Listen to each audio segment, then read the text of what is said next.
Thank you for tuning into the North Main Minute. I'm Joshua Dobie. A big planning item for all the obvious reasons, especially when we're working with our younger family clients, is saving for college. Now, there are a lot of things to keep in mind, and college numbers are big and ugly, especially if you're looking at the private college route. They can be overwhelming in terms of looking at what those future expenses may be.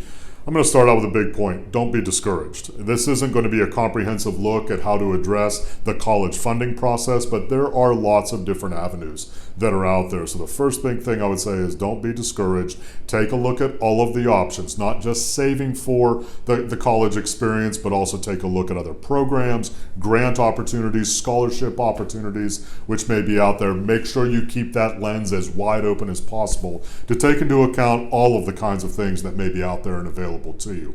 Second big item, there are several different ways to save for college, and I'm not going to get into the real thick details on them here, but you may have heard of things like 529 plans, education savings accounts, UTMA, or Uniform Trust to Minors Act sorts of savings opportunities. There are several different things out there. They have various levels of how much you can contribute to them and what their tax advantage is on each of those. So you want to make sure to take a look at them. Talk with your advisor, your tax accountant, to make sure that you're aware of the different opportunities that are out there to you and available for saving for college. Third big item to keep in mind. This is a big one. We talk about this with clients a lot. You want to maintain flexibility of thought in terms of how you're saving for college. Meaning, from a planning standpoint, what if you save and that money is not needed for whatever reason? Perhaps your child goes into the military or is able to attain a scholarship which covers most of the or all of the expense that he or she may have for college. You may not need the dollars that are in those college savings accounts.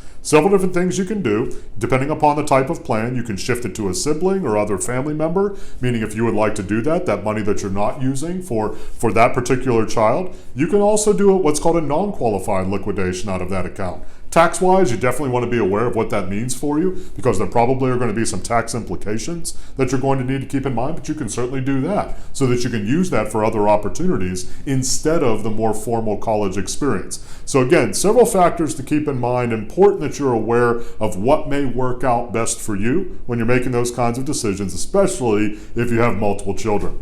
If you'd like to reach out to us at North Main Financial Group, perhaps do some college planning with you. And again, I know the numbers are big and they're ugly, especially when you have more than one child and you start doing the multiplication on those kinds of things. Don't be overwhelmed. Don't be in any way frustrated by it. We'd love to chat with you. NorthMainFinancial.com.